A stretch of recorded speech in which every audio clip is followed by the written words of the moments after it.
I'm going to make the part that goes underneath the sandpaper from 1/2 inch MDF, and I'm cutting it to 8 inches wide and 10 inches long, and that's an inch smaller than the standard size for sandpaper. At least here in North America, we get ones that are 9 by 11. And for the rest, I'm using 1/2 inch Baltic birch plywood, although it doesn't have to be.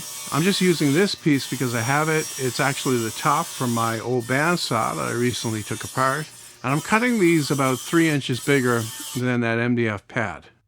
With those cut, I can line up the pad, and I've already got marks on here to get it centered, but I'm also going to mark the corners so that I can drill that out with a 1-inch bit.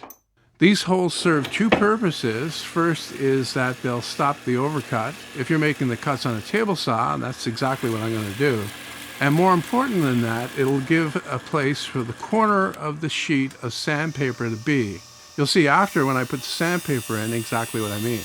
These cuts that I'm making here can also be done using a jigsaw. You just have to be careful to go straight. And this first cut was slightly out the mark, so I had to make an adjustment and cut it again.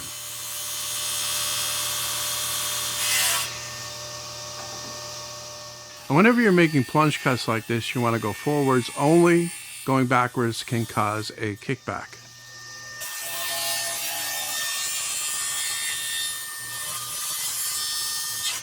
With both sides cut, I can take the MDF and put it in place and make sure I have clearance, because if these spaces are too small, the sandpaper won't fit, and if it's too big, it won't hold the sandpaper firmly. Next, I'm going to do a little bit of sanding just to clean everything up. Not really needed, but make it pretty. It's worth the time, I think. I'm also going to take a few seconds around over the inside edge of that ring. I don't really know if this is necessary, but I figure when you push this down over the sandpaper, the rounding over could help make it go easier.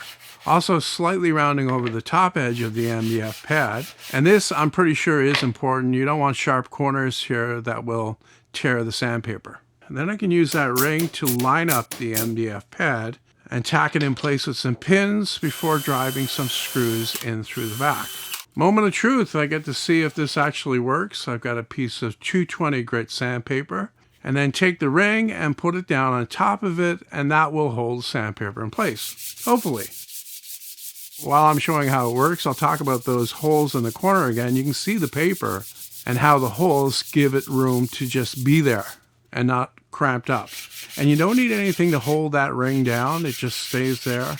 And it really doesn't have to hold that sandpaper extra tight either. Seems to work just fine with the amount of space that I have, which is admittedly a little bit big. You can see the sheet moving back and forth, but it's not coming out. So, in my opinion, this is a complete success.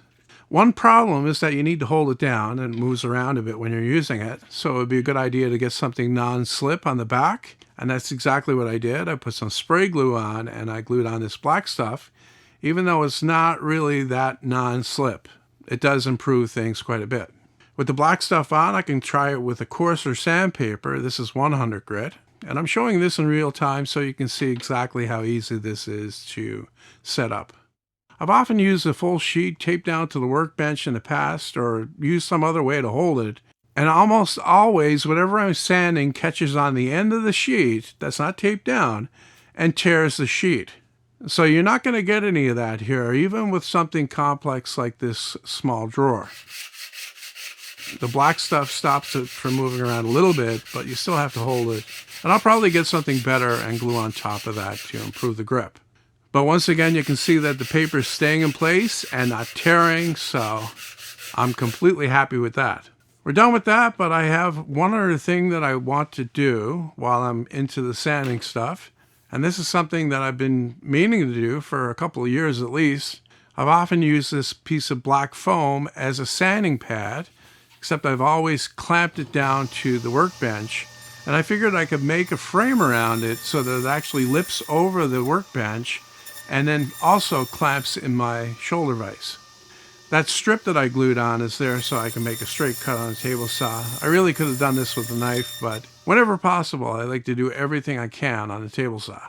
And the reason for the straight edges is the frame that I want to glue on, and I figure that the straighter the edges are, the better bond I'll have between the wooden frame and the foam itself. And for two sides of the frame, I'm using 1/4 inch plywood. Here I'm cutting it to rough width, and then I'll trim off the other side, which is kind of beat up, and bring it down to 1.5 inches wide.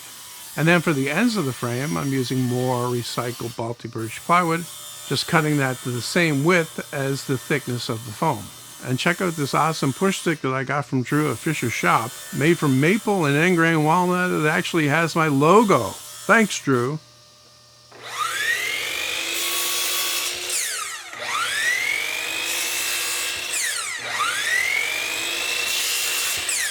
Then I can cut all the parts to length on the miter saw and get the glue put on.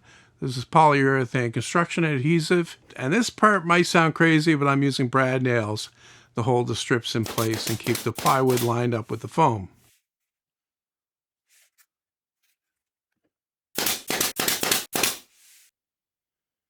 You can see here that the 1/4 inch parts are wider, and that actually hangs down over the edge of the workbench and locks the pad in place, at least from front to back.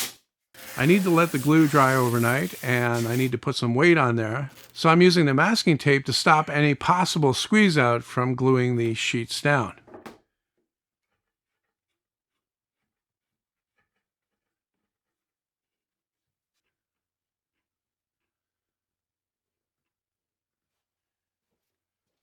And then the next day the glue is dry, I can put it in place and slide it forward so that I can clamp it in place with my shoulder vise. However, I've got a similar problem with this as I had with the sanding pad. The foam is not sticky enough to keep things from moving around. But then again, I'll get something that's thin and I can glue it down over the entire surface, and this will be perfect, I think. And in the meantime, and that could be years, I can use it as it is.